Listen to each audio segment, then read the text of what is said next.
Check, check, check.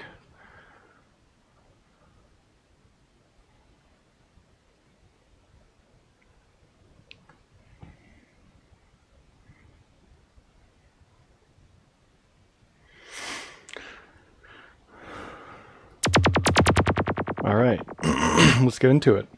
I apologize, I'm a little bit phlegmy right now.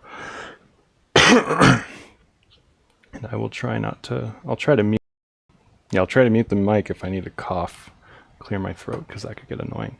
Anyway, yeah, I'm long overdue for a proper sound design session. I've kind of been relying on the same sounds that I've been using for a while, and I think it's time to make some new ones. So I don't know how many people are actually going to tune in, or if anybody is paying attention right now. If there is anybody in here, can you let me know if my audio is working okay? And if not, then I'm just gonna make some sounds into the void and see how this goes.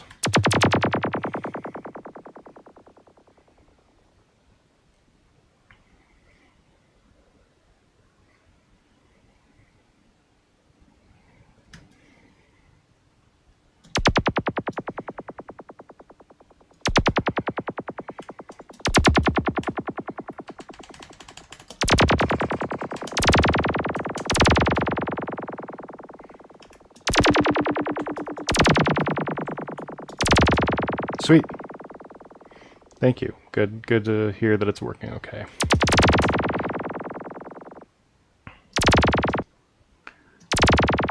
I don't really have a plan for anything that I'm doing right now. I'm just gonna kind of start making some sounds and messing with them and see what happens.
I'm gonna put just a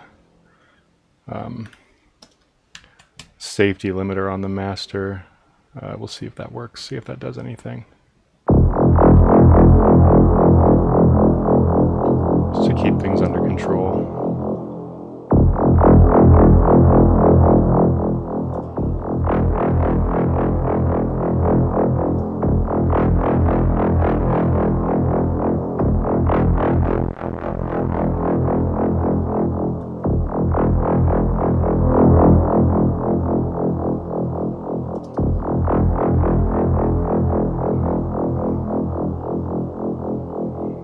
I know in the title I said this is going to be drum sound design, but I really don't know if that's actually going to be the case. This may end up going in a totally different direction. Let's widen this out just a little bit.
I'm going to save this patch and move on to something else.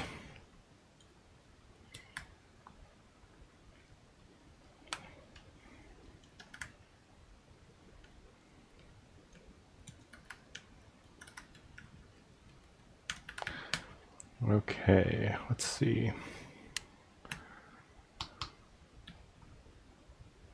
Start with nope,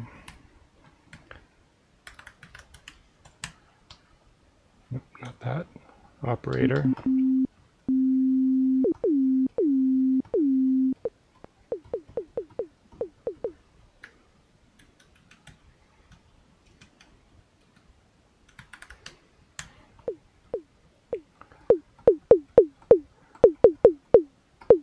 Oh, sorry, I'm getting a message real quick.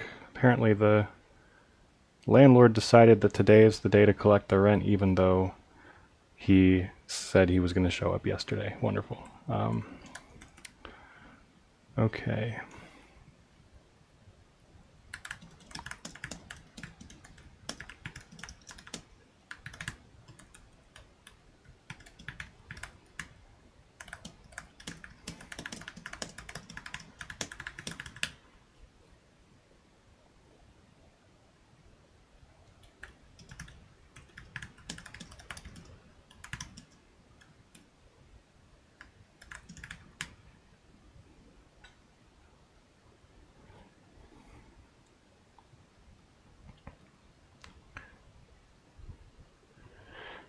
Oh, you're saying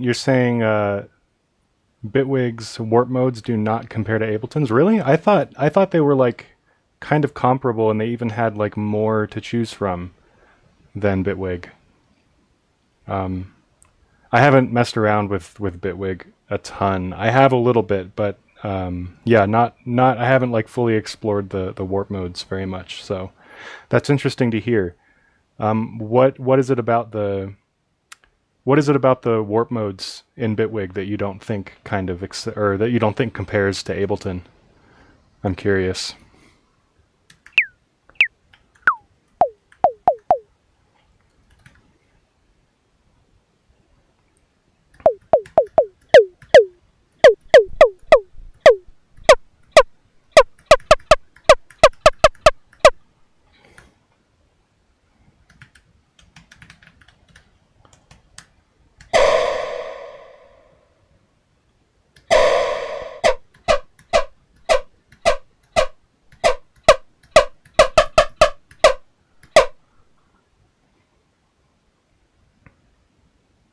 Hmm. Well, I did do quite a bit of cutting out with EQ in there to kind of make it a little bit more smooth and work a little better. So that could be a part of it too. Also, in the texture mode, like I could demonstrate it on this sound. Something that I do a lot with the texture modes. Yeah, so if I just like freeze and flatten this, and then actually let's add a little bit longer of a reverb tail just so we have more to work with in the texture. freeze and flatten. Yeah, so like this sound, if we were to like stretch that out quite a bit with the texture mode, we can kind of, if we hold shift and move this grain size, we can actually like almost tune that to a particular pitch. I don't know if it'll work if it's pitched down. Probably not. I think it only does well when it's pitched up.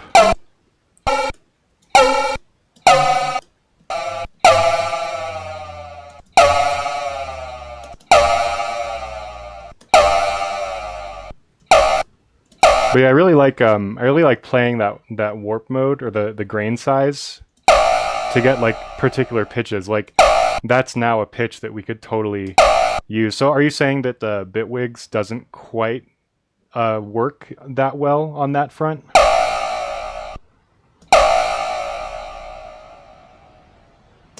That's kind of a fun sound. I'm going to save, freeze, and flatten that.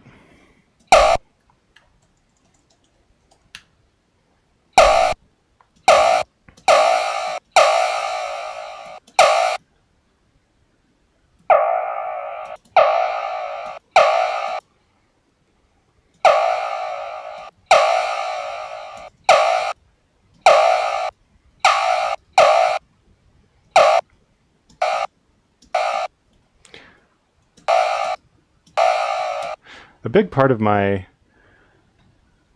Oh, yeah. It probably is. Anything, I mean, polarity, dude. That dude can do, like, anything in Bitwig. It's insane.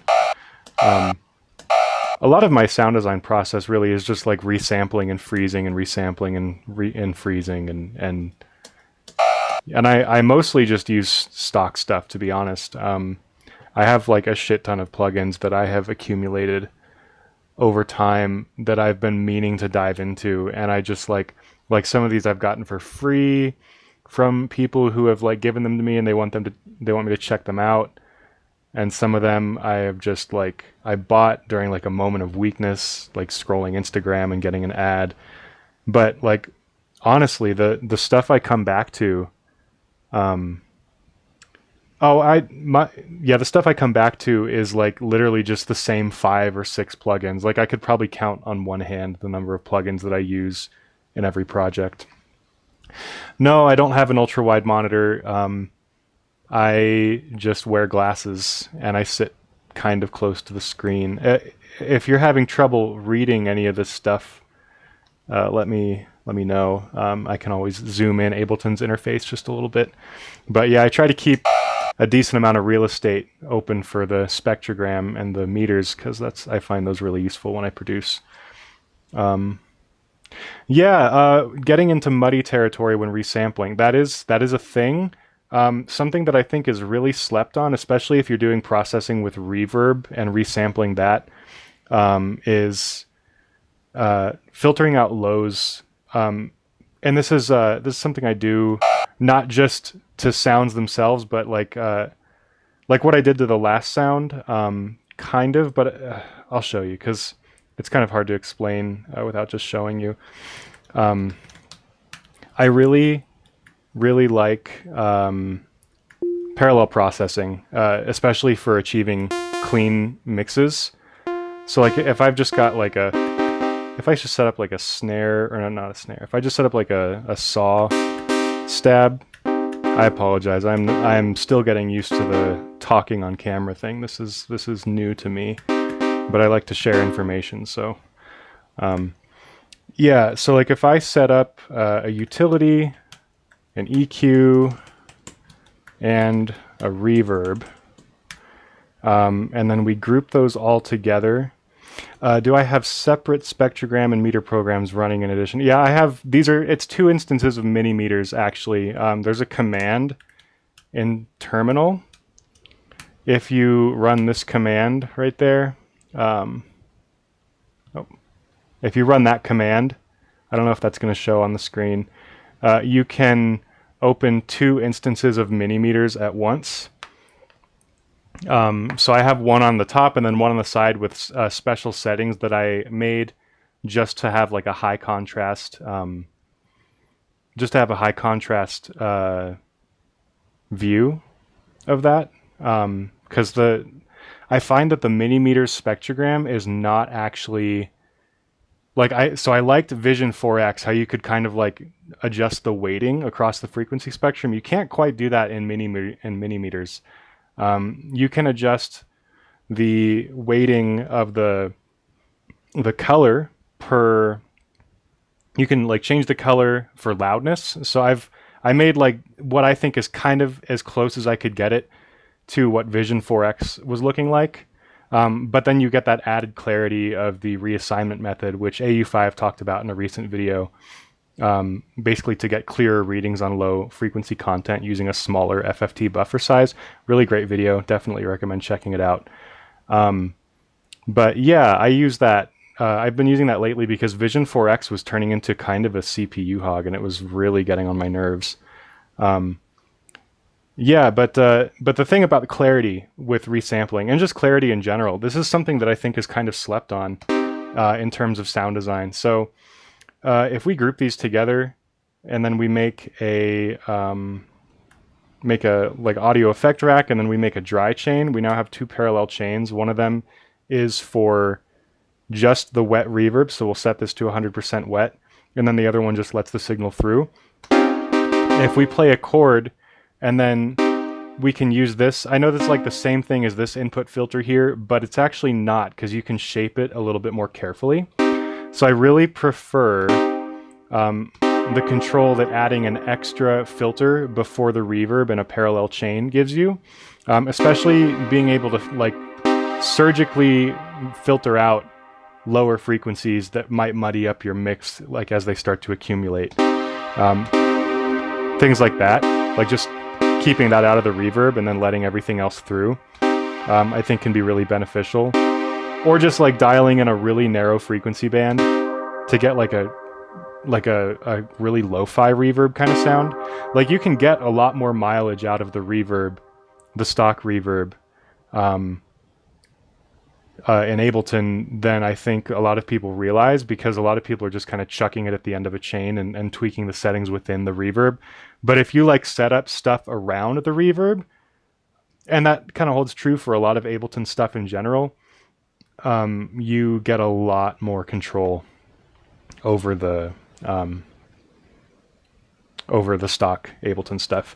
Have I ever used an iPad as a second monitor? Yes, I'm actually doing that right now. I have my OBS window opened up on a second monitor on my iPad right here, which I use pretty frequently. You do it a lot with compression. I don't use compression very much, to be honest. Some people ask me about compression and how I use it, and I'm like, honestly, I forget to a lot of the time. I use it on a lot of like more sustained content, like sustained lyrical like melodies and like long chords and stuff. But like for drums and shit, I just clip it. Like literally just use the stock Ableton clipper and clip the hell out of it for drums. I don't use like limiters or compression or anything like that. So yeah, that's something that I think is underrated for sure. I think people in the EDM world generally know like clipping is the way, but that was something that for me, coming from the world of maybe more like IDM and more like, I don't know, just stuff where like dynamics are a little bit more valued, coming into the EDM world and trying to make like drum and bass or dubstep or anything like that, I was like, it kind of took me a long time to figure out like just clip your shit. K-Clip. I've never used K-Clip. I have used this one called Crispy Clip, and I won this in a beat battle hosted by Mr. Bill. I got first place and got all of the Yum Audio plugins. Shout out to Yum Audio, they're pretty cool. But yeah, I use this sometimes too. It gives you a little bit more control, like over the shape of the clipping, like from soft clip to hard clip. You can switch between analog or digital clip. I don't actually know what that does to the clipping. You can also like set a pre-filter. You can adjust, looks like, yeah, a crossover frequency for like where the clipping actually begins. Yeah, but I generally I find that just like straight up chopping off the peaks, no bells and whistles is kind of the way to go for clipping for me anyway. I also just like try to keep things stock when possible because I think I really like to emphasize that you don't need to buy plugins. I try to do things with stock whenever possible for that reason. I like to emphasize free and affordable ways to do this stuff because musicians are broke as hell, and I don't want to just be one of those people that's like, hey, you could do this if you have like $300 to spare. So that's kind of my mentality behind that. But anyway, what was I doing? Oh yeah, okay. Making some sounds. I know Bitwig just added their clipper. Yeah, like that was actually something, because I bought Bitwig like a year ago, almost a year ago to the day. And I was kind of considering making the switch. I didn't end up making the switch because like one of those things was because they didn't have a stock clipper. But I did see that they added that, and I haven't messed around with it. But good for them. I mean, Bitwig is insane. I love what they're doing. I just wish I wish I could just bring my Ableton muscle memory directly over into Bitwig, to be honest.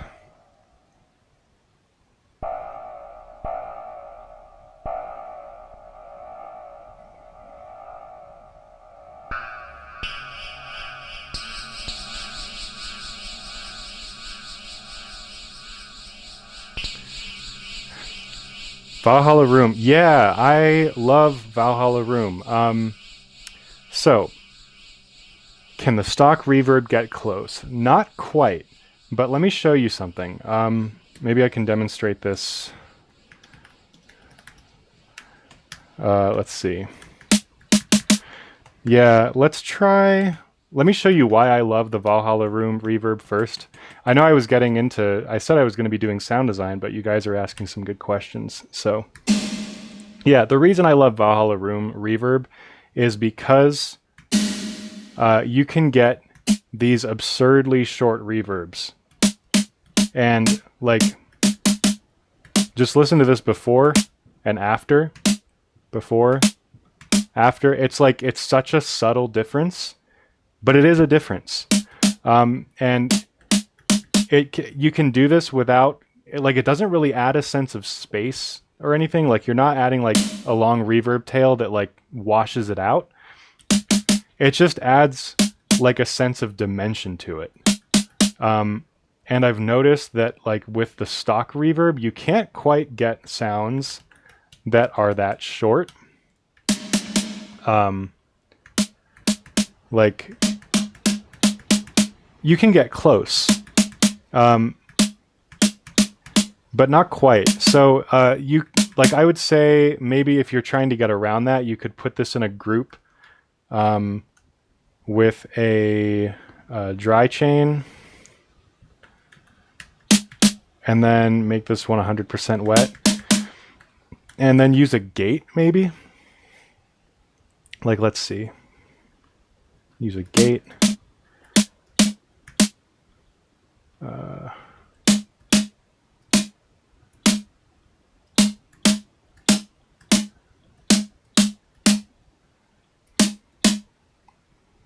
that up a little bit higher.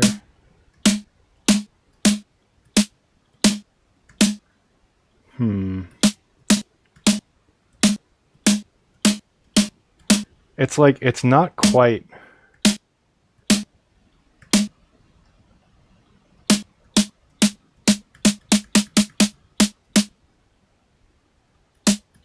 It's close. Honestly, it's close. But I don't know. I think the Valhalla Room reverb is just like, it's just a little bit smoother. And having, like, being able to just crank it down to 10 milliseconds, or what is that? Yeah. No.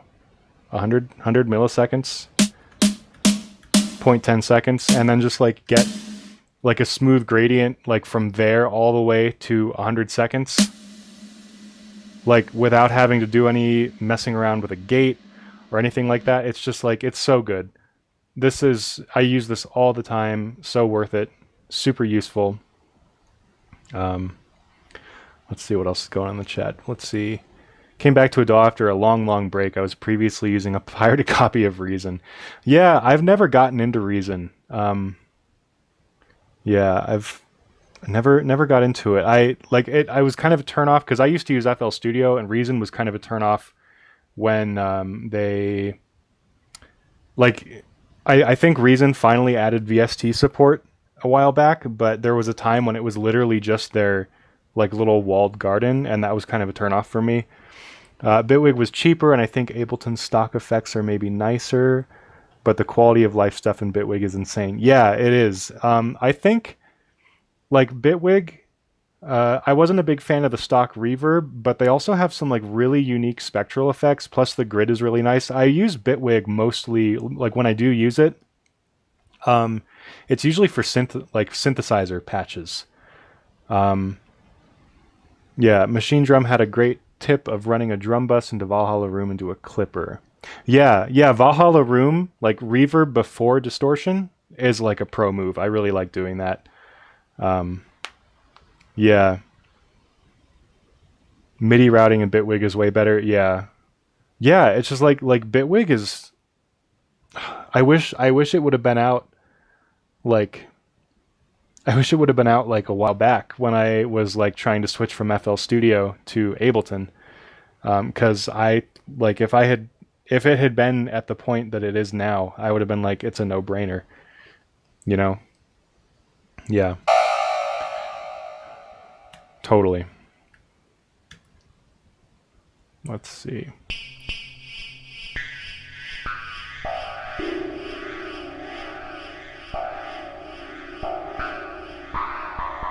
I definitely don't use samplers enough.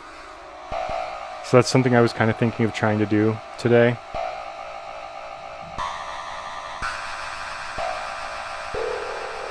I don't know about that sound. I think I'm going to start from scratch. Let's make some drums, because that's kind of what I said I was going to do today.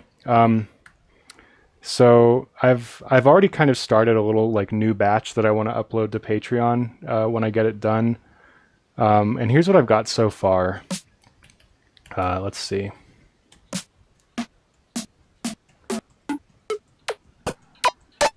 I'm trying to think a little bit outside the box with these.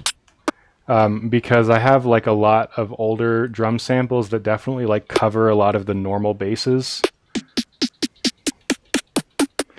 Stuff like that.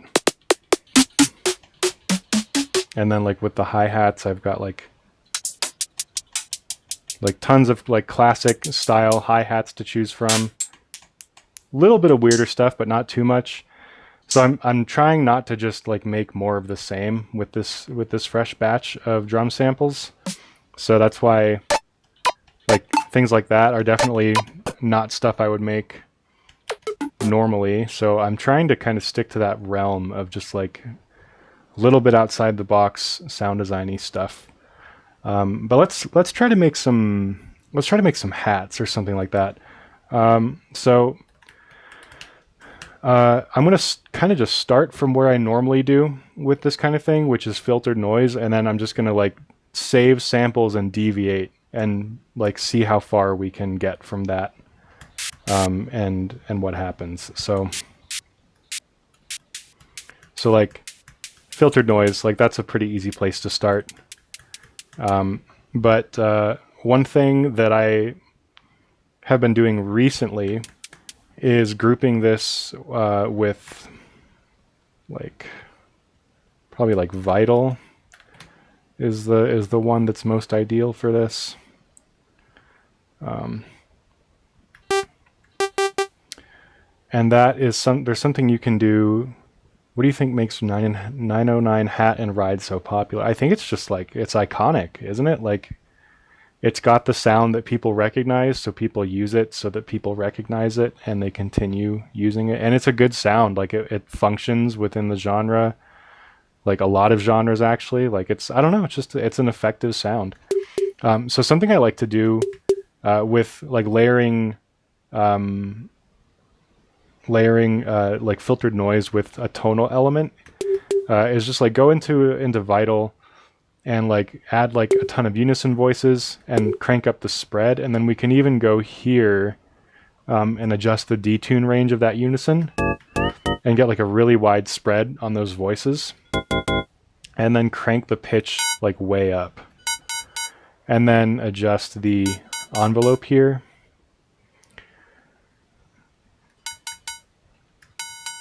Something like that. We could probably even go, let's see, something like that. And then maybe take the volume down quite a bit. Yeah, so just having like that little bit of like a tonal background on top of the filtered noise kind of turns it into an effective simulation of a hi-hat. Another thing I like to do with drums is use this note length thing here to just control the length of the gate, like the actual MIDI note that's being sent to the instrument rack. Because if you'll notice, like if I turn this on and then I press the note really quickly, that's going to sound a lot different than the note being held out over time. So if we can just standardize that before it goes into the instrument rack, take the like human variability element out of it and just use a gate length parameter to control that, that can be really useful for drum sound design. Because yeah, envelopes and drums are like, that's kind of everything. So now no matter how long I hold the note down for, sound is going to be the same. So let's see, what else can we do? Oh, we can adjust the kind of the shape of the detune there. We could also change the waveform. It's not going to make too much of a difference being so high up in the spectrum, but actually that works a lot better than the sine waves or the saw waves. Yeah, let's adjust that operator noise envelope.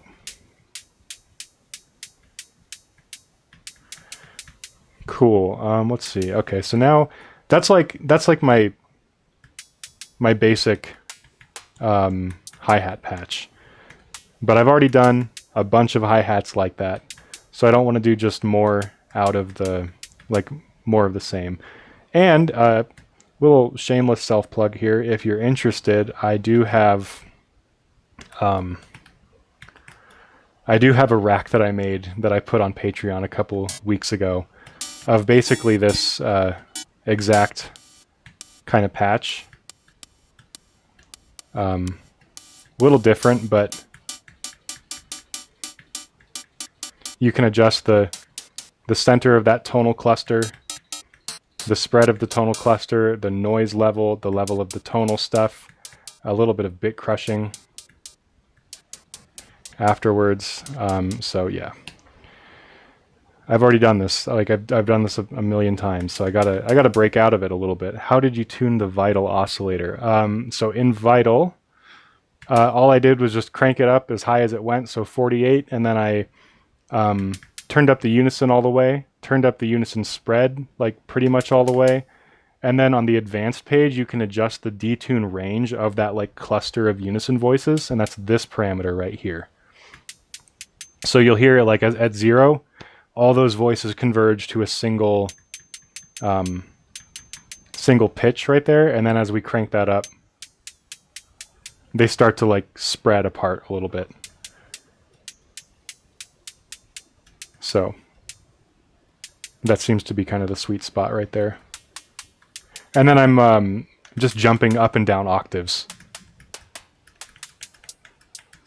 to get that like slight variability in pitch there. Okay. Let's try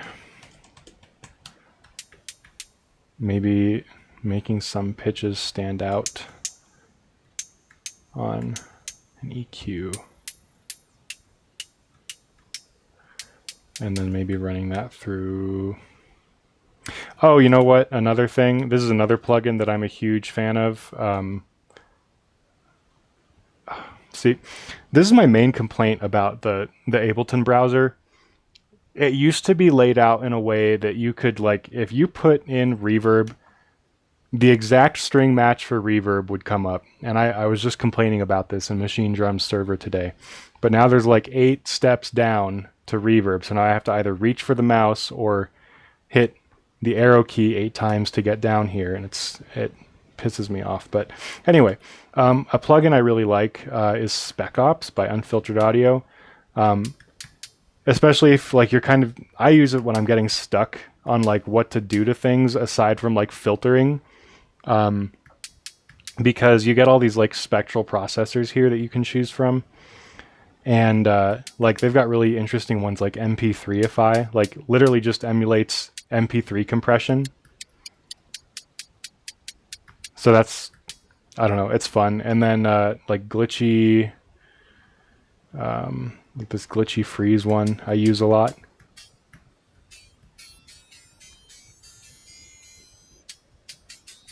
I don't know if that's getting butchered by the YouTube compression, but yeah, it kind of just adds this like these like smeary tonal elements in the top end on these hats. So I like to add that sometimes. So we could like actually we could record that, like duplicate that track, and then record that, and then freeze and flatten one of them, and then maybe go back to the original and take off that Spec Ops filter. And why is this? Yeah, we need that to be shorter. And then layer that with the spectrally processed sample. Like that. And then maybe group those together. Do my Valhalla room thing just to get like a tiny, tiny bit of a sense of space there.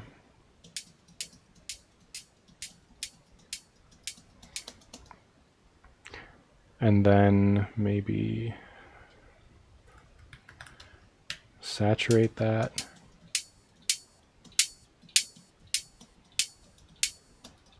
Yeah, and then I'm gonna record the output of that group. Delete the group. And just take like a little piece of that. And we could also try pitch shifting that up or down. Find the sweet spot of what sounds good. Those like spectrally artifacts that we got from processing it with Spec Ops, those can actually sound really good when you start to like push things like down lower in pitch, because it gives it like a kind of metallic-ish sound. Would you make this the same sound as like open hat, closed hat ride combo? Yeah, like I think the starting point is generally, yeah, I'm gonna leave the stream up. It should be like after I end this, I'm pretty sure it'll stay like public. You just have to go to the live streams page. If not, I'll look into it and figure it out. But yeah, yeah. So like I think generally, like for cymbals anyway, the starting point is always kind of the same. Like you've got a noise element, and then you've got like a little bit of a tonal element, because like cymbals always have like a little bit of a tonal element. So just getting those tonal elements and the noise elements tuned right, and then dialing in the envelope, like for each different type of cymbal, like that's where the variation is going to come in that makes it sound like, oh, that's a ride, that's a hi-hat, that's an open hat, closed hat, crash, like whatever. But yeah, like I feel like the fundamental principle is always the same thing, right? Like it's always a noise element and a tonal element, and then different mixes and variables of whatever parameters like change those characteristics to get different sounds. But like that's sounding like a pretty decent closed hi-hat to me. Yeah, so I'm going to save that. I like that one. Let's put that in a new folder called hats. And I've just been calling these all basic whatever, because like last time I made a sample pack, I tried to come up with like so many names, and I got tired of keeping track of which was which, so I'm just picking a word for this sample pack. It's going to be basic, calling everything basic, and yeah, it's going to be like that. We could also do one maybe that's pitch shifted up a little bit.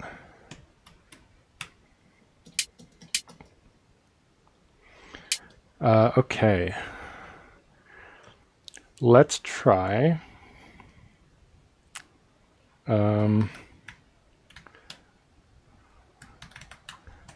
Let's try using Visco. I haven't used Visco in a while.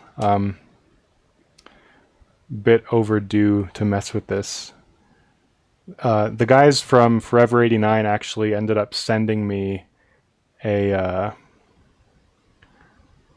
free license for this one, which I was like super grateful for. After I made a video about it that kind of ended up blowing up when Visco dropped, and the guys who made the plugin saw it and they were like, "Hey, this is cool. Here's a license. Let's try that."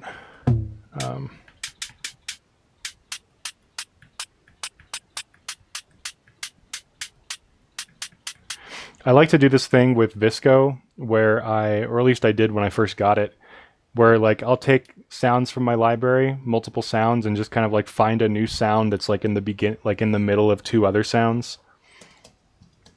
So like this one, somewhere in between this rim shot and this hat sample.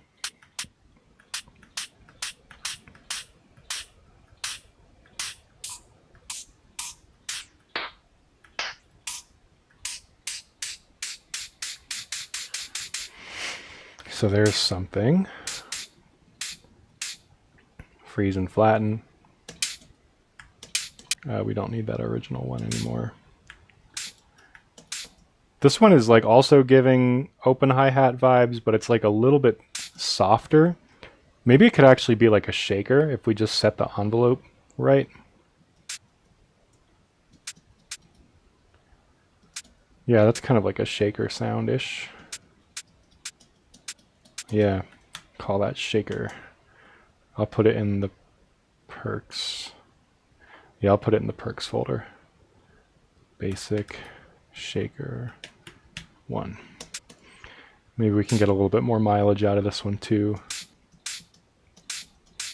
We could also just call this an open hi-hat.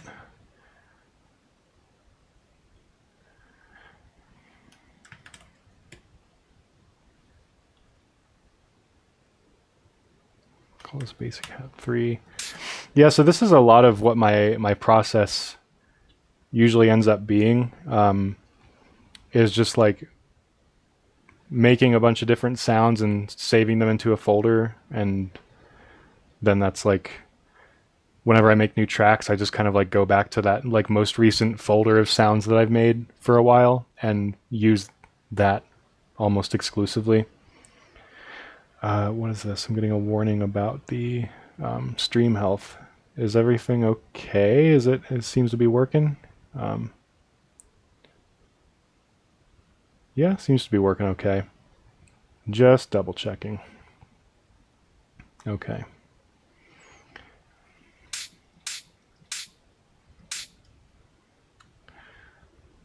Let's try.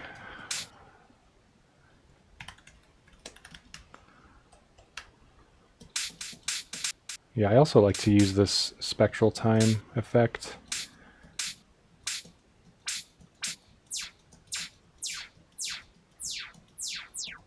For some weirder stuff.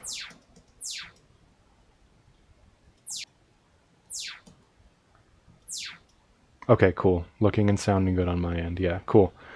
Yeah, I'm not sure what that was about. I saw like looked like some comments or some chat messages like randomly disappeared, and then I got the warning, but it seems to be doing okay, so that's good. Yo, what's good?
Trying not to fall into old habits. It's hard. I did make a list of like a whole bunch of plugins that I have been meaning to use. Let's see. Let me open it up here.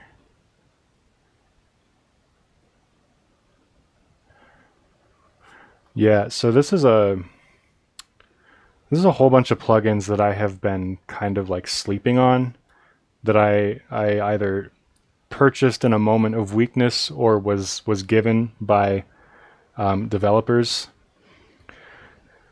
Does anything jump out to you guys on here that you would like to see me explore a little bit?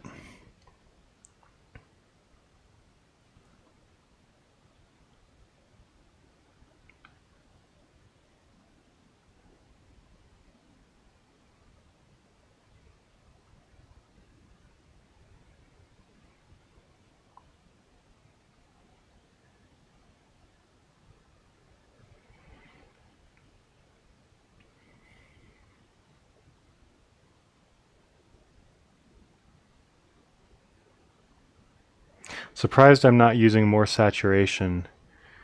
Do you usually try to keep those sounds less of that until you're making the track? It depends. I've been in, I think it just depends on like the mood I've been in, because like sometimes I get really deep into saturation, and sometimes I try, or I like get tired of using it a lot and I kind of like back off a little bit. But yeah, during the actual like track creation process, there's always tons and tons of saturation. Synplant 4's stuff. Yeah, Synplant. Synplant is really good for drum sound design. I'm gonna start with that first, and then I might pop into the 4's Tele a little bit later, because oh wait, I wanted to save that.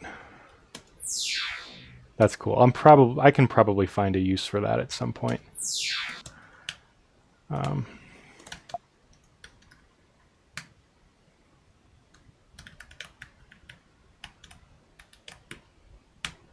Yeah.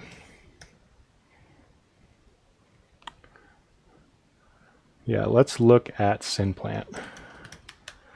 So for those of you who are unfamiliar with Synplant, the way this plugin works is that you get like this seed in the middle, and you can kind of like, you get all these like branches that grow out from that seed.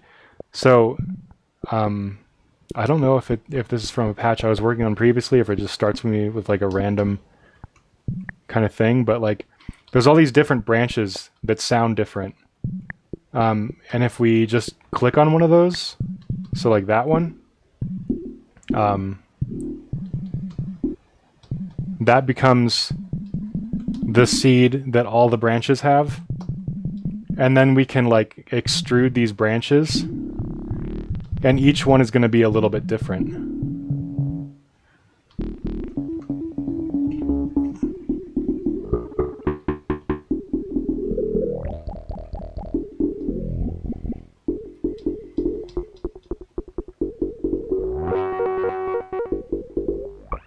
So I find this really good for like drum sound design, especially because of this Geno patch feature. So if I go to my sample library here, let's start with like something we were just working on, like one of the snares. I like that one. I'm going to load that in and then hit this button right there. And it's going to give me a whole bunch of attempts to try to recreate that patch from scratch. And then we can just be like, okay, stop there, and then kind of see what it's made. That's sick. I like that one. So I'm going to take that and then go back to the main page here. And now we can just like extrude that out in a bunch of different directions.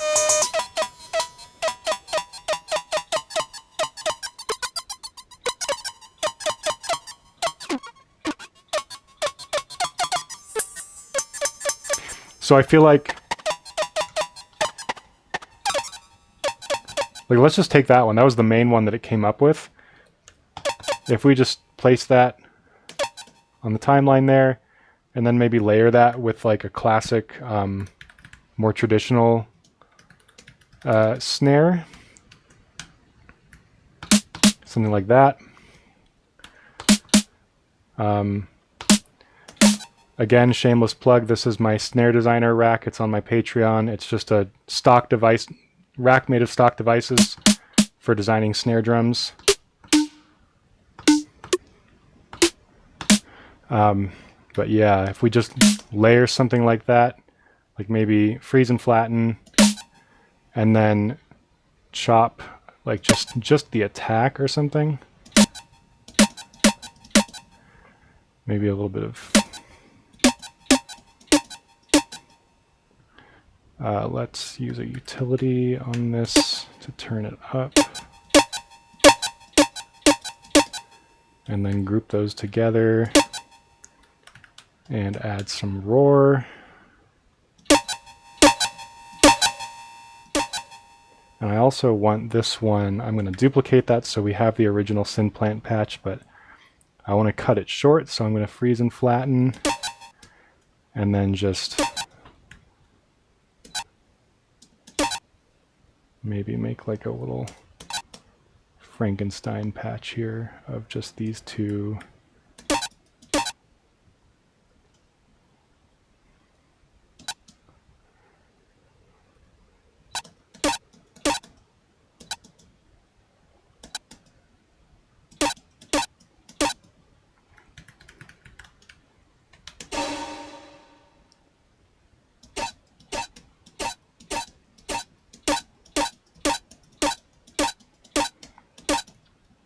That's not bad.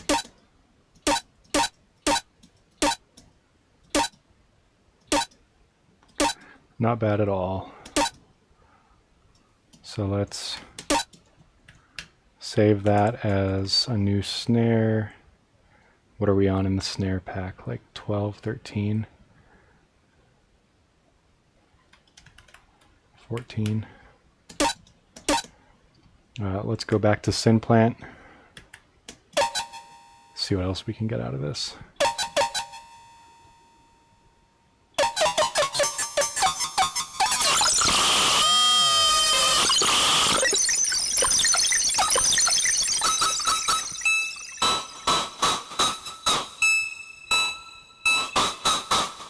Oh, and we've got that running through these, so I'm going to turn those off for now.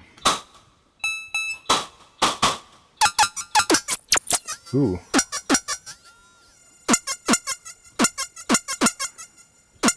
That could be cool. Which note is that? Oh, it's not on. There we go.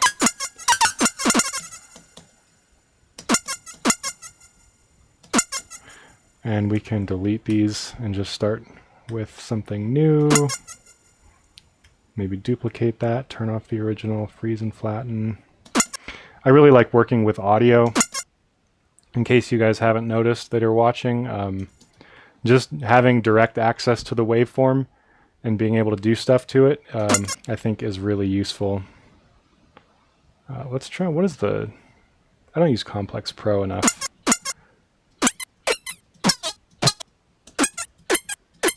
I don't want that, I just want that. Then what happens if we like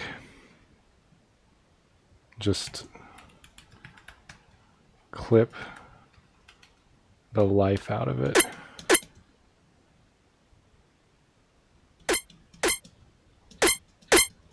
And then maybe something that I don't see a lot of people talking about is pre and post clipping, or pre and post saturation in general, EQ, to control both what is going in and coming out of the saturation.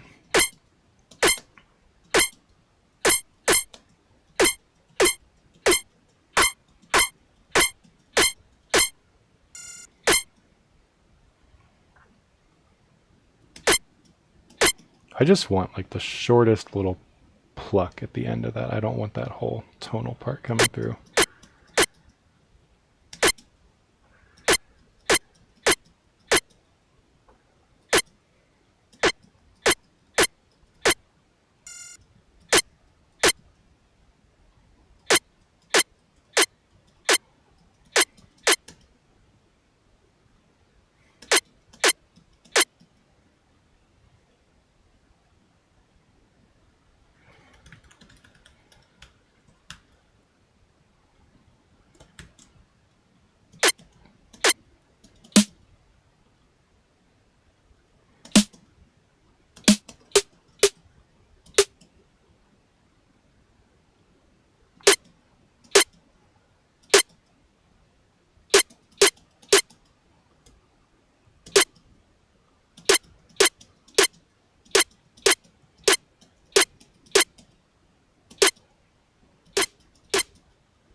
I want also I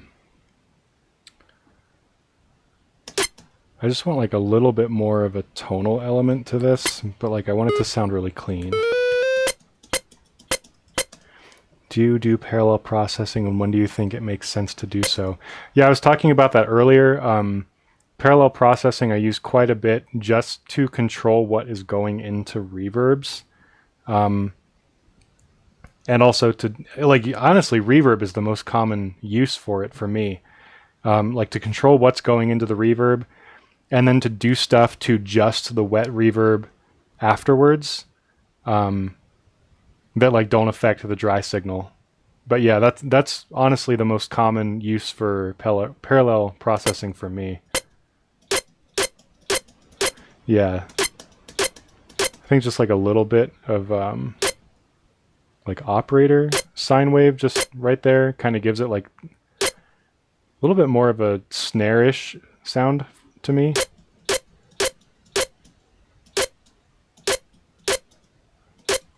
So I'm going to save that. We'll do 15. Okay, let's see. What else can we do?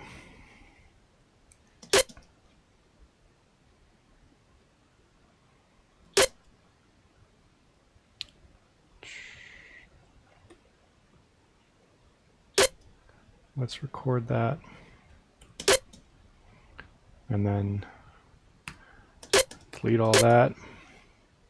Actually, no, I'm gonna keep that syn plant out because we might come back to that. Let's see. wonder what this sounds just pitch shifted.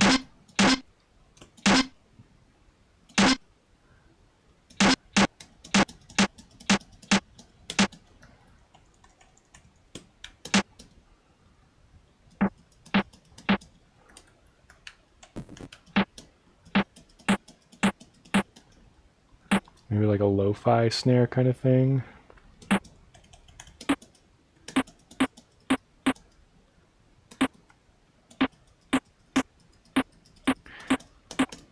I really like using Redux because, like, if you look at the spectrogram over here, you'll see that by cutting out these highs, I've like pretty like cleanly cut off most of the high end there. Like there's nothing going on.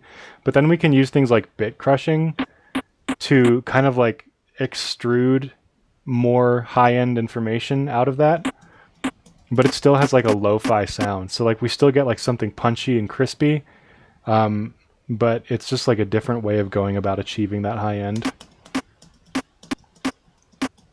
So yeah, that could be like another snare.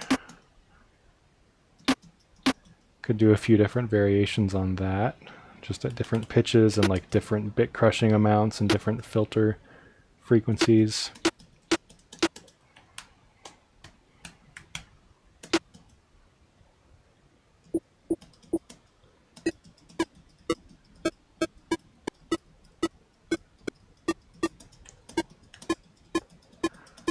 That's giving us some more tonal information, so we could even saturate that again. I've noticed that like saturators behave the most effectively and usefully when there's like some noise elements and some tonal elements, and then when you run it through a saturator, it just kind of glues it together. So if we like maybe are able to dial in those tonal elements and the noise elements just right, like get something kind of cool. So that's like before, that's after.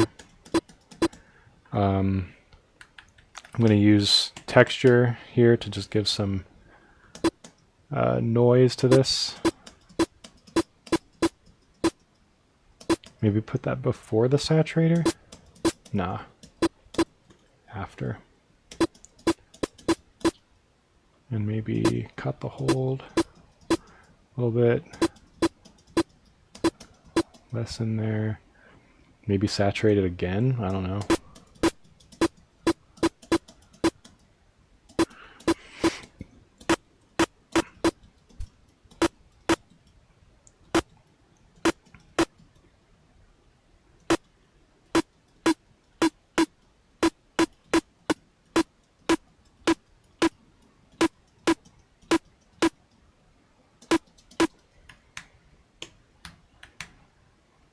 Okay, let's see what we've got so far. Some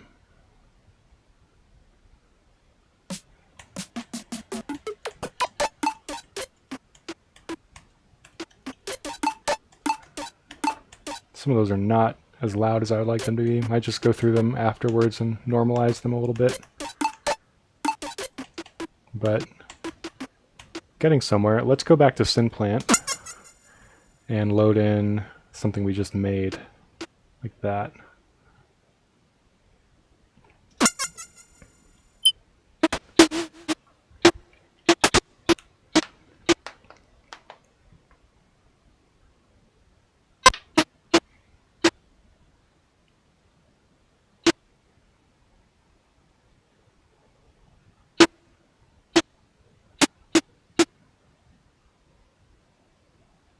Yeah, so a big part of the sound design process for me is just like taking a sound into one tool, doing some stuff with it, saving it, then like taking that, like putting it into something else, doing some stuff to it, combining it with other sounds I've made, saving that. And just like you kind of do that over and over again, and it's like this iterative process of sound design that eventually results in some really useful stuff. Because like I'm not thinking with these patches like, okay, this certain exact type of snare is going to come in handy for this type of song or something. I'm just like, I'm making noises that generally fall into those categories. They might be terrible sounds, they might not. Sometimes they're good, sometimes they suck. But then when I'm producing, like sometimes one of these sounds just happens to fill a need perfectly. And it's something that like I wouldn't have predicted like when I was making these sounds, but just being able to have that library of sounds to choose from during the production and writing process is really useful. So this is something I'd really recommend getting into if you are not somebody who normally does this kind of process to make sounds. Like if you normally make sounds right on the spot, that can be useful too, and I do that all the time as well. But it's not quite the same as having your own personal library of unique sounds that you've just made for you to make music with. So, yeah.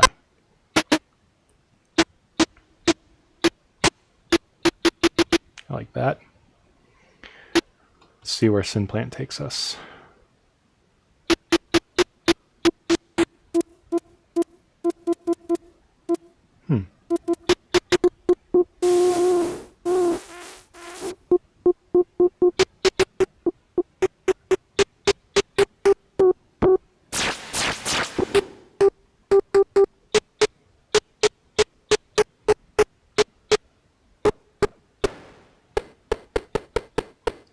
I'm going to take that and put that in the middle. Start making some sounds with it.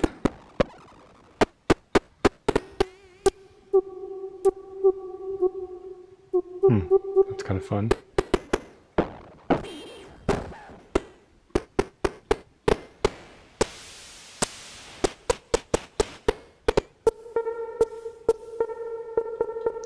It's not a drum, but I do like that.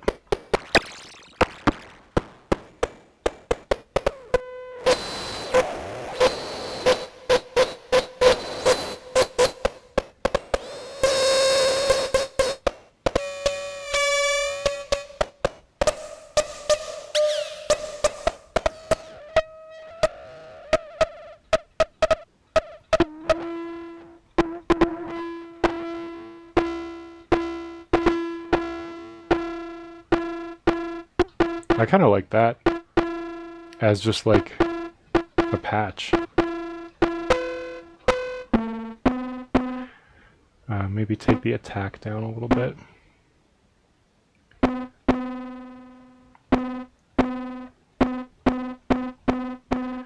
I never quite know how to decipher this synth engine here. It's always a little bit, it's like kind of non-traditional, and it behaves in an interesting way.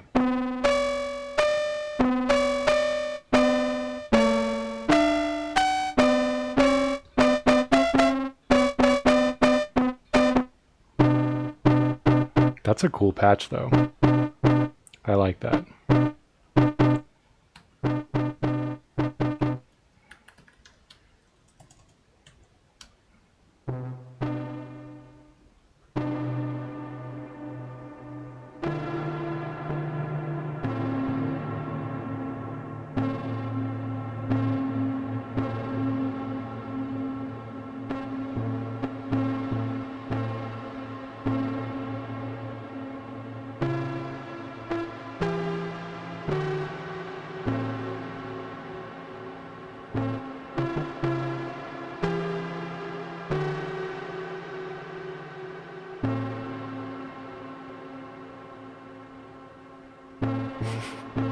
It is Aphex coded, isn't it?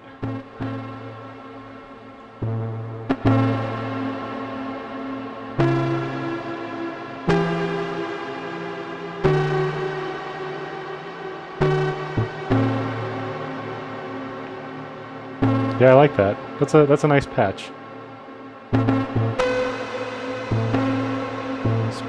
I'm gonna try to make a little thing with it.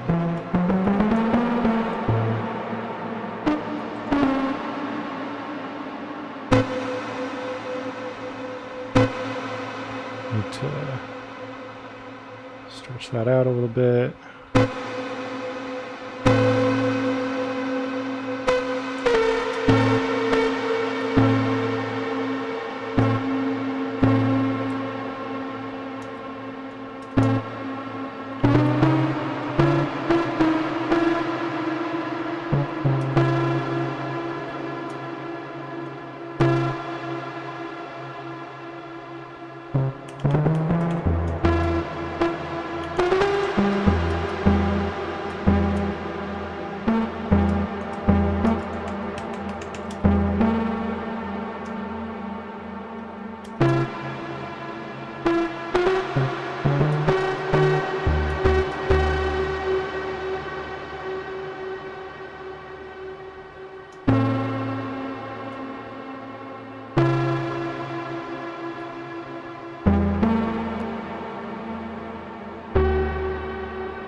Sometimes I do play the MIDI in with a keyboard, but um, I'm honestly not the best keyboardist. So most of the time, I'm just cutting up MIDI and placing notes on the piano roll. I know, like, even before 12, a lot of people complained about the piano roll in Ableton. And I don't think those complaints were valid because, like, you can be so fast with Ableton's piano roll if you just learn the keyboard shortcuts. So that was kind of like a lot of what, like, I think a lot of people just weren't using keyboard shortcuts, to be honest. Because like I know FL's piano roll is pretty extensive, but like even to use those, you have to do like a lot of clicking around. I don't know. I think Ableton's piano roll is plenty fast.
So this is what usually happens is I start a sound design session and then I make a cool patch that inspires me to start something and then I stop making sounds. And that's kind of what I feel like is about to happen.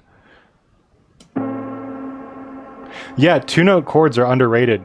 You really can carry an entire harmony of a track with two notes at a time. Yeah, like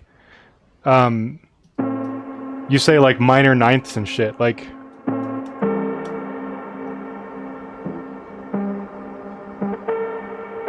that's like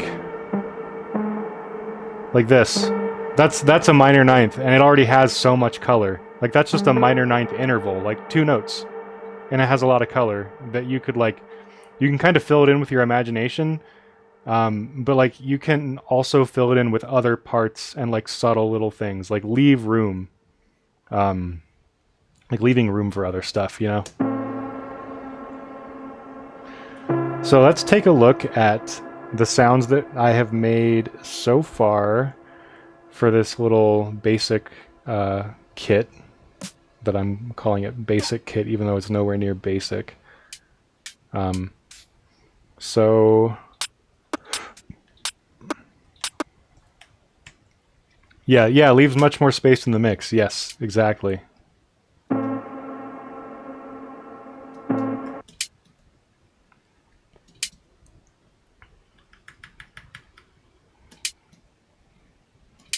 So one thing I like to do with samples, like especially something like this, is have one sample or have one track that's just doing the basic rhythm of what I'm trying to make. So like this is just like a steady quarter note kind of thing.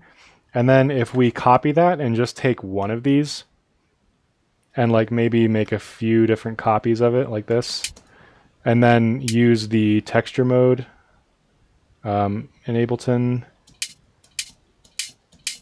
to like make a few different versions. So like maybe there's one, then we like stretch this one out a little bit more, and then stretch this one out like even more in a different way maybe.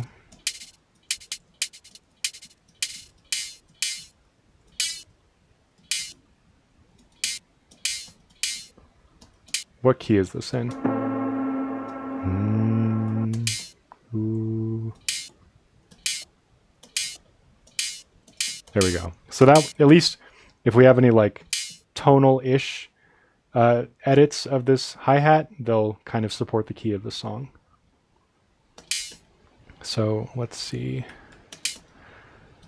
we can take these and just like chop little bits of them out and reverse them as like supporting elements for that hi-hat line we just made. And just chop them up and make like a little glitchy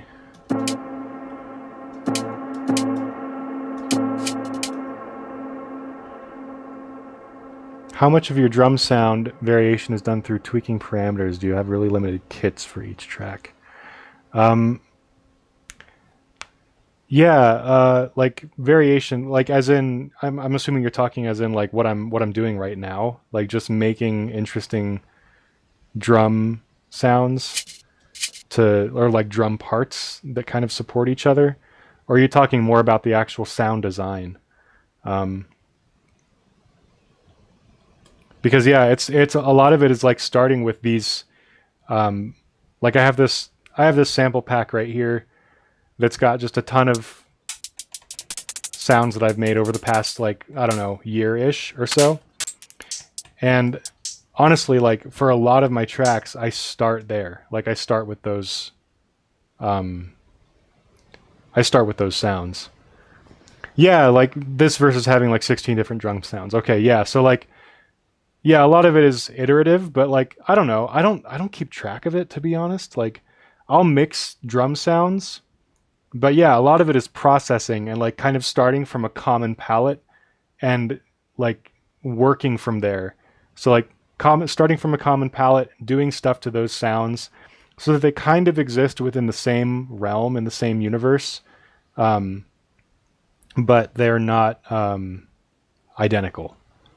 Like yeah, like these, like I'll keep kind of working this basic hat part, and it's all from one sample, but we'll see how much we get out of that one sample and how far we can take it with that one sample. So let's make that a challenge for this.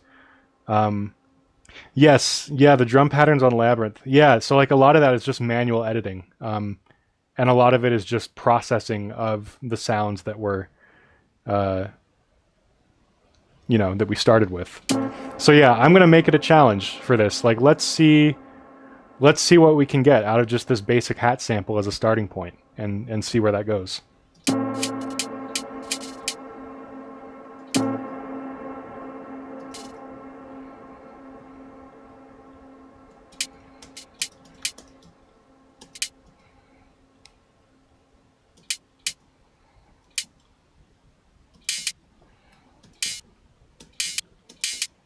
And we could even actually take this one out to a second channel, and then I'm going to freeze and flatten that so that we now have this. Do you ever turn off the grid to lay down sounds for extra groove? That is a huge weak point of mine. I am really attached to the grid. I really like grid-based music. I really like the precision sound of like when things are perfectly aligned. I have been meaning to explore more loose groove-driven music lately, because like a lot of modern bass music is really starting to get into that territory of like looser feel, and I don't do that enough. That's something I should. I've been feeling like I should explore it, and I just haven't.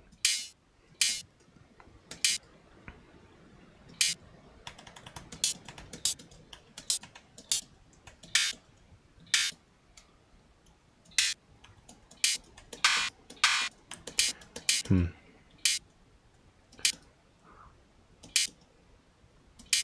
Undulate Dilla. Yep. Jay Dilla really did it.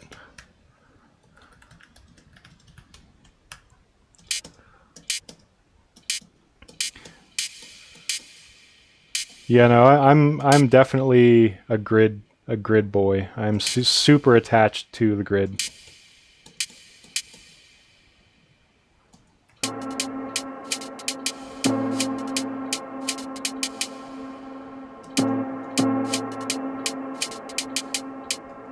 I actually don't like that one.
So now that we've got this little like drum pattern going on, we could we'd be using that little reverb throw technique. Oh yeah, probably will.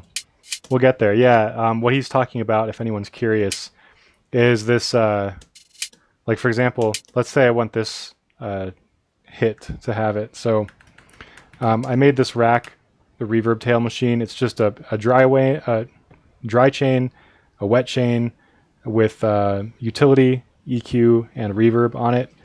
And then on the one that you want to have a reverb throw, you just kind of like open up that utility gain, and then you automate the actual wet chain level. And then you just make like a little sweep riser kind of thing. I use that all the time. I rely on it way too much. I gotta stop, but I'm probably not going to.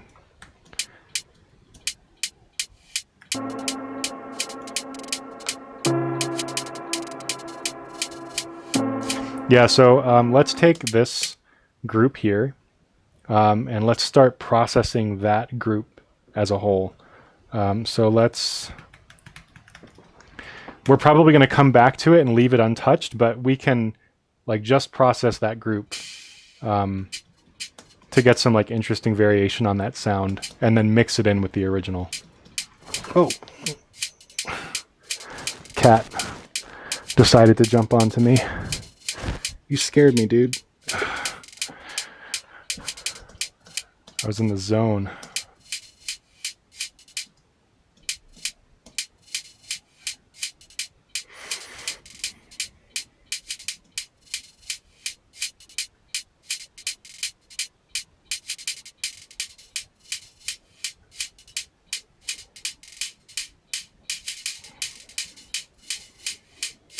Yeah, so we'll process this to get some that kind of sound a little bit more like further away in the mix.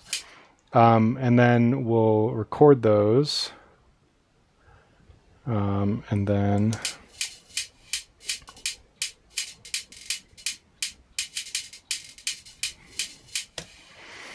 yeah, so we'll do that. Now we've got these. And we can take that Valhalla room off of that original group.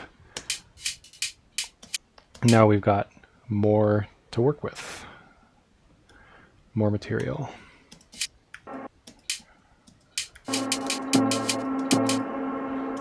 Oh, we could even maybe like pitch shift it or something.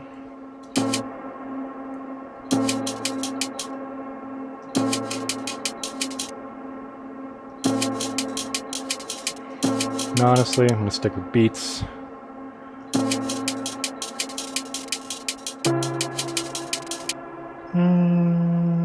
No.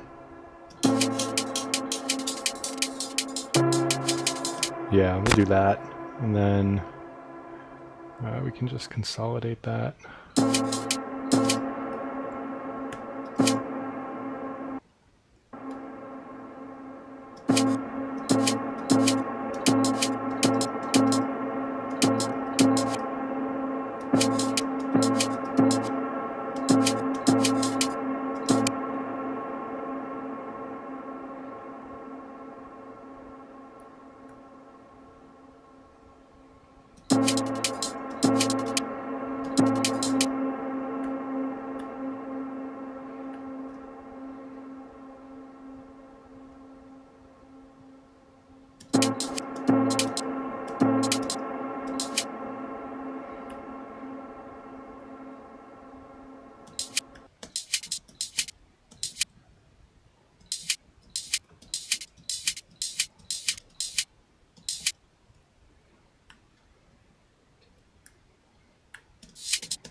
That could even be something that goes in to support stuff in the background. Like maybe if we loop that, it's kind of like an open hi-hat kind of deal. Oops.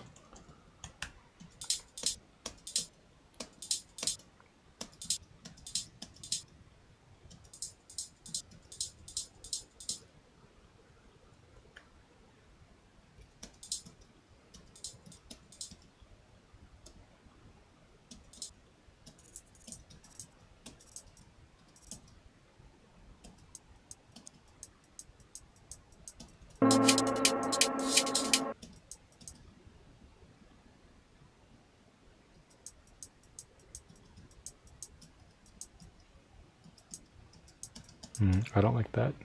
See, like there's like a little tiny hit in there that's off the grid and it's bothering me. Like that's what always happens is like, unless it's like really placed intentionally off the grid, I don't like it. And I feel like there's a lot of ways to do off the grid, like unquantized drums that sound bad, and you have to really know what you're doing to make it like feel good. And I don't know. It's just not something I've leaned into for a really long time.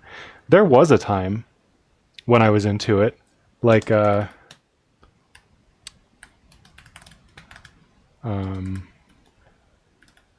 wonder if I just, it was by drops. It was when I was in a little hip hop duo a long time ago, and we made this track called Thinking Seeds.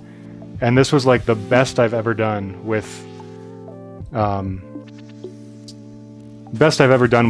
that offbeat feel. Cartridge is set from expelling his breath and tapping reset. It's just delayed after hours, collecting rupees and mastering powers, delving through dungeons and audacious encounters. When it comes to adventure, vouch for these cowards. He grows from absent supervision, adolescent growth. Yeah, I had like kind of a wonky hip hop phase many years ago, and I feel like I kind of like I did it a few times, and I don't know. It's like not where my heart is right now with music. But yeah, it is something I've dabbled in. It's just not normally my thing.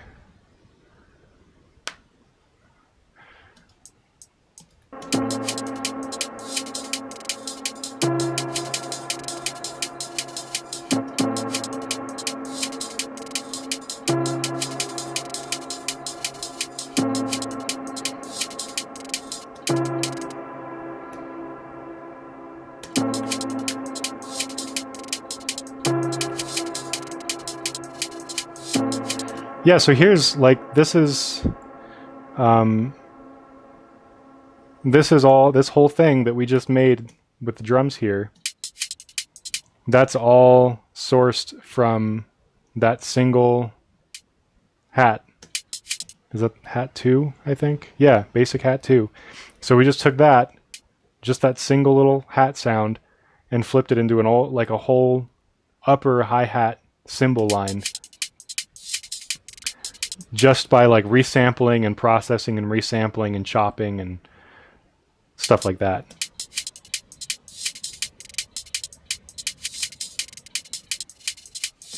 Yeah. So yeah, like there's a lot you can get out of just like tweaking one little sample and seeing how far you can get with it. Shift every other slightly to taste on some drum elements for a bit of swing. Yeah, I feel like swing is different. Like swing, that's pretty straightforward. Like it's every other beat or like every other 16th note, and you just kind of delay it a little bit and it gives it like a shuffle.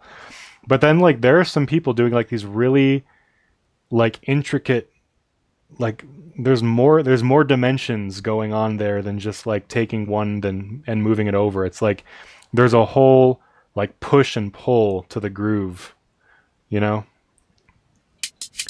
And that's the stuff that I really want to dive into. Because like I hear it in bass music a lot these days. And it's really tasteful. It's a really tasteful way to make things sound a little bit more humanized.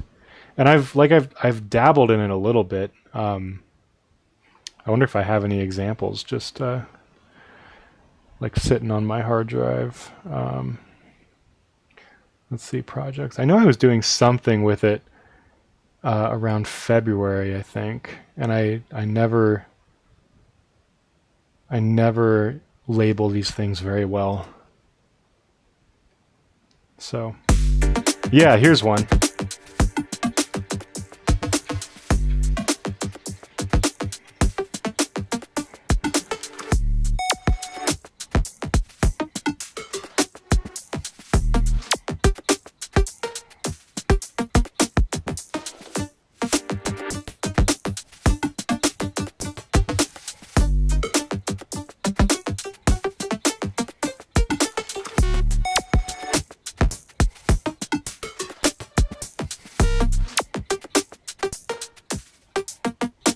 Yeah, I like that little sketch. I feel like it has a pretty deep little groove to it. But yeah, not something I feel like making often. First track off of EPROM's latest album. I don't know which one that is. Now I'm curious. Yeah, EPROM does go crazy with the offbeat shit.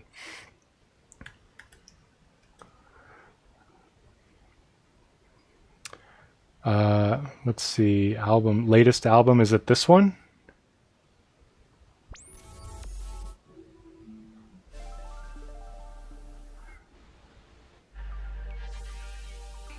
Or is it like an EP that he released?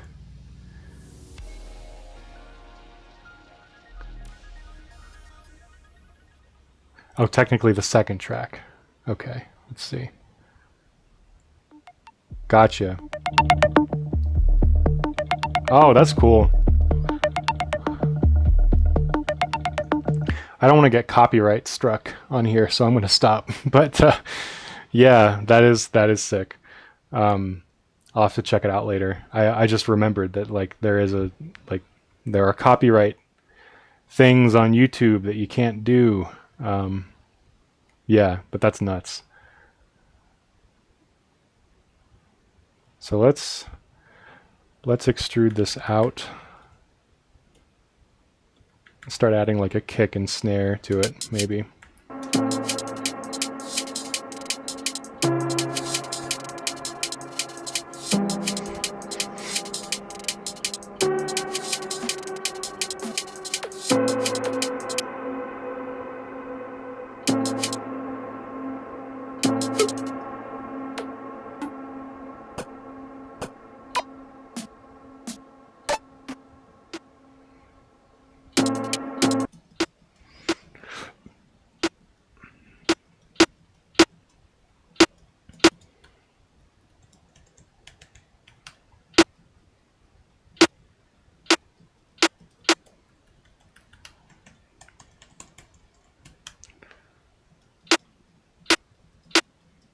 Something I really hate about the browser, again, is like if you save a Max for Live device in one of your projects, it brings up if you search for a Max for Live device, it brings up every time that's been collected and saved. Half the snares sound like toms. Yeah, they do.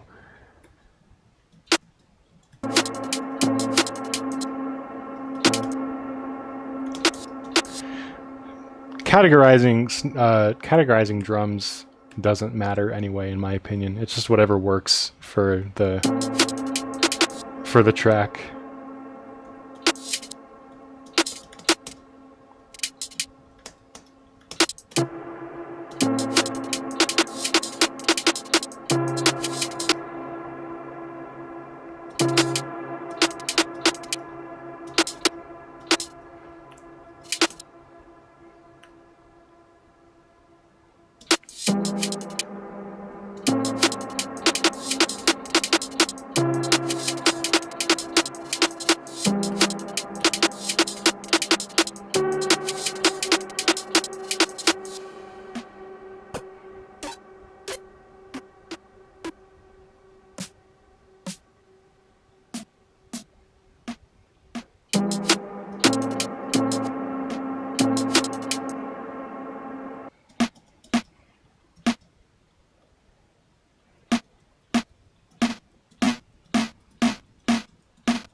One trick I like to do with kick drums to kind of like make support like a supporting kick drum line is to duplicate it.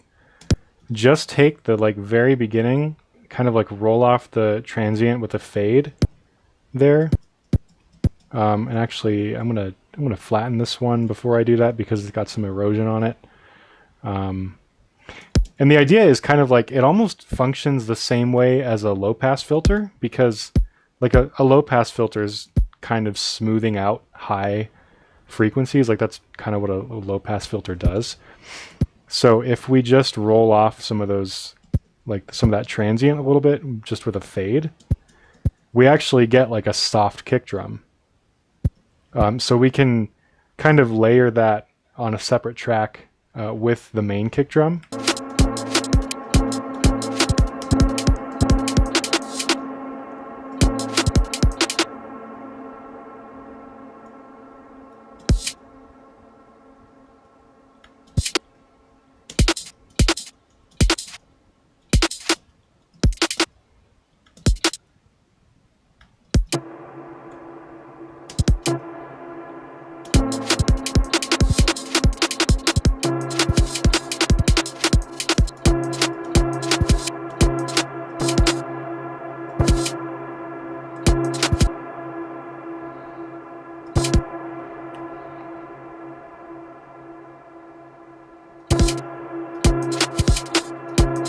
You can turn it down a little bit too.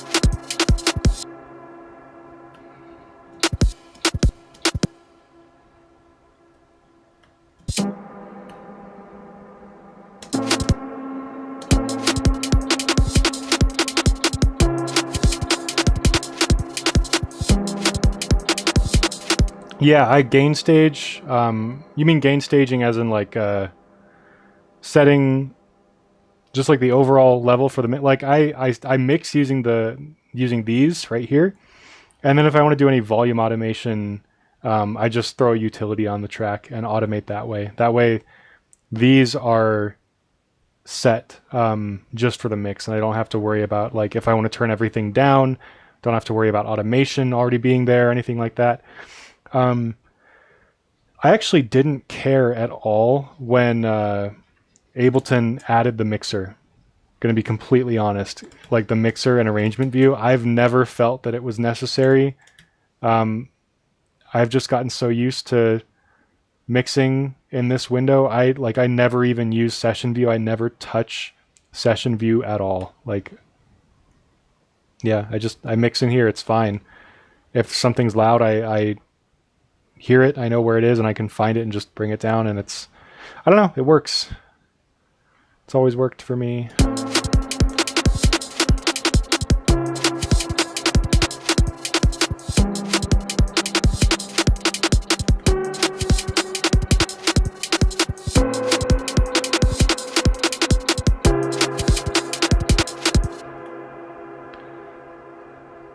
This is honestly like really close to how I made a lot of the drums for, or at least the parts that I added to Labyrinth with Andrew.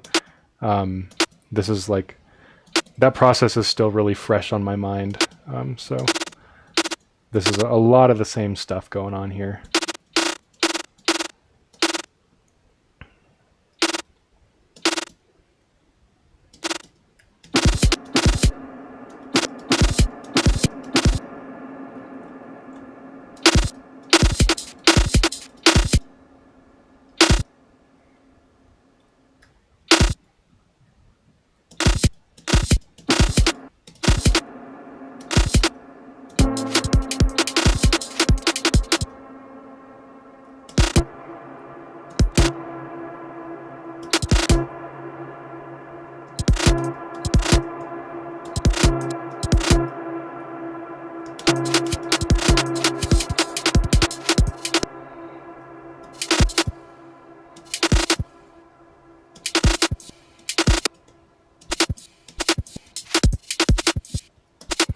Yeah, so now, like, this is something that usually just kind of happens in the process is like, I'll find one of these little snares that works really well as a lead-in on stronger beats to like other snares.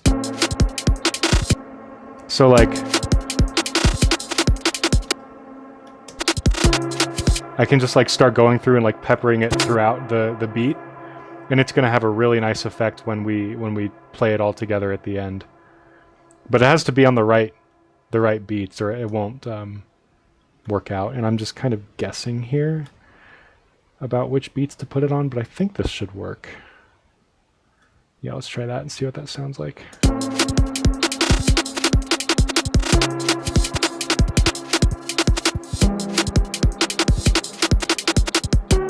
Yeah, that works.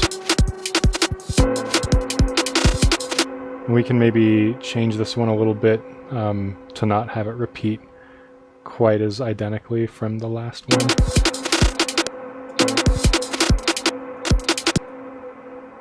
Yeah, we'll have like the snare rush kind of come in, then get cut off by the kick.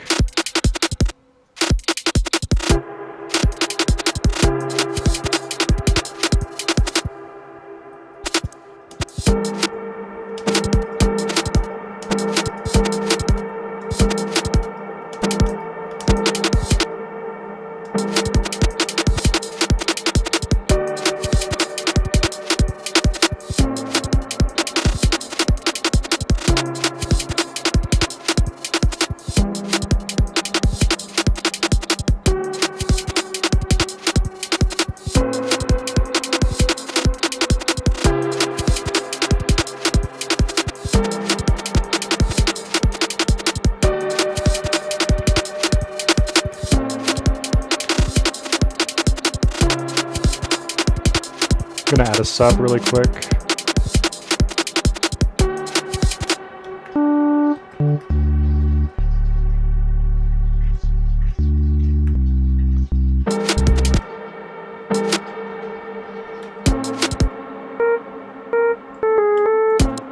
That synth plant patch is a little bit out of tune, but it's kind of nice.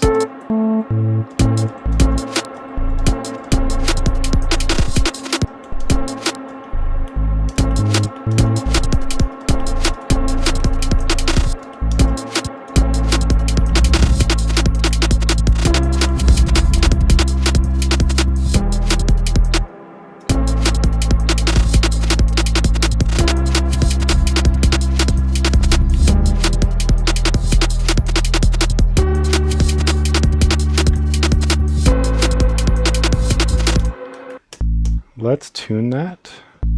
It's a little flat. Something I'm getting a little bit more comfortable with these days is not having everything be on 440. Just because, like, I don't know, sometimes it's nice to like have one thing that's kind of a little bit of like a little bit out of tune, and then you try to tune other elements to that, but you don't get it quite right. So it ends up being a little bit off, and that little bit off just kind of like gives it more warmth. More like, I don't know, it just like sounds, because like everything I do is so on the grid anyway, you got to have some room for imperfection somewhere. One sec, my cat wants out of my room. Go on. Go.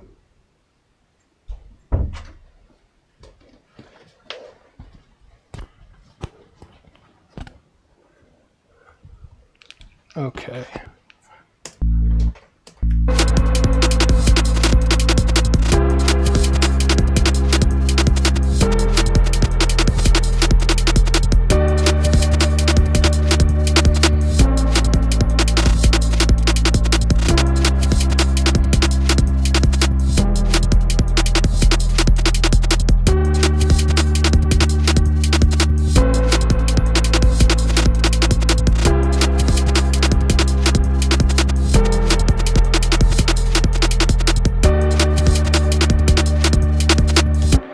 Let's start doing some like rough mixing, not really mixing, just like side chaining. So for this, I normally use Kickstart 2. I like this because you just like, you don't have to fiddle with getting the attack and release right on a compressor. You just like pick a curve, stick with it, get the side chain, put the kick in, And it's like already done.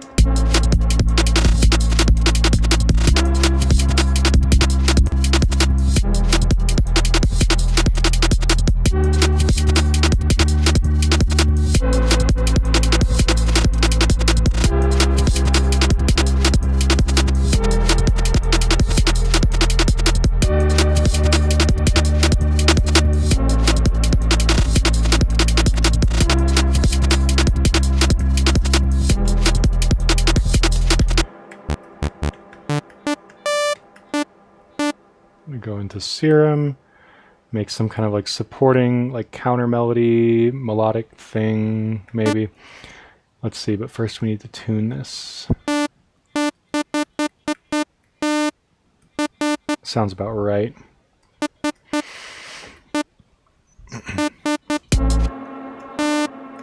Let's do basic shapes.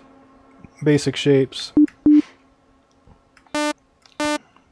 Put a saw wave on both, maybe get FM from B, detune one by like a semitone maybe.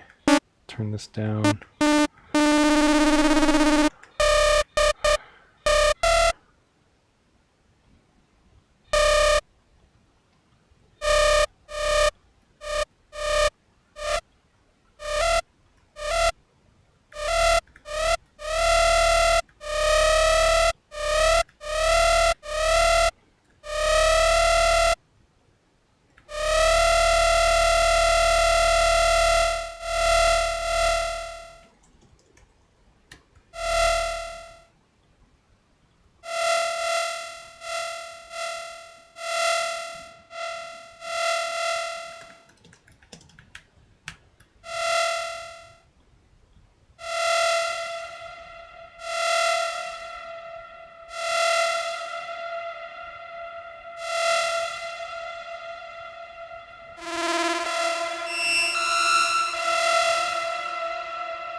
That kind of works.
Sounds a little better with the sine wave on the modulator.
Oops.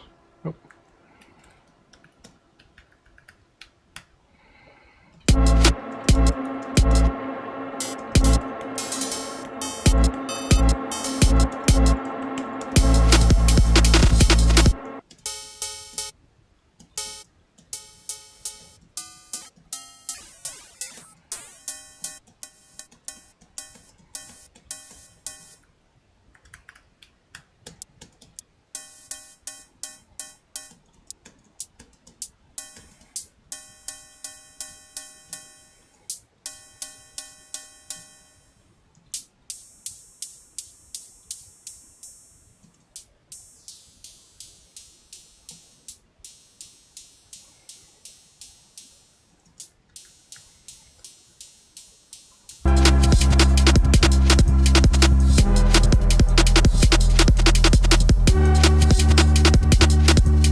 Alright, I think I'm gonna stop there for now and get off the stream. Made a little sketch, made some sounds. So far, not too bad. But yeah, I want to thank everyone for tuning in and asking questions and keeping things engaged. Engaging, rather. But yeah, I better save this before Ableton crashes. Oops. 2407, 24, stream, sketch. Yeah, we can delete the temp stuff. But yeah, that's gonna wrap it up for today. I think I might do this more. I like doing music, sound design stuff with an audience. So yeah, I'm gonna hop off here now. Thanks everyone for tuning in, and I'll see you next time.